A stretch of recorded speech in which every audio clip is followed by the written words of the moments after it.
तर आज आहे ना काळ्या मसाल्यामध्ये मस्तपैकी आपल्याला शेंगा काढतात. बघा शेवगाचे शेंगे मी थोडं शिजून घेतल्या. तर मटणामध्ये करायचे असले तर मी असे शिजून नाही घेते, डायरेक्ट मटणामध्ये टाकीत असते. पण आपल्या याच्यामध्ये आता टाकायचे त्याच्यामुळे शिजून घेतल्यात. आज वेज आहे सगळं. आणि इकडं मसाला काढून आणला. याच्यामध्ये तीळ, खोबरं, लसण, कोथिंबीर, अद्रक, मस्तपैकी कांदा एक भाजून घेतलेला आहे. सगळं भाजून घेतल्या साहित्य आणि मस्तपैकी याचे आता मिक्सरमधून काढले. आता हे फल्ली तर आपली शिजलेलीच आहे बरं का. आता आपण काय करू, फोडणी देऊ. इकडे ठेवलेलं आहे हे आधण भात टाकायचा, ढवळा भात.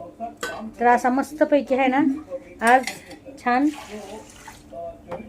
व्हेज, एकदम व्हेज बेत आहे.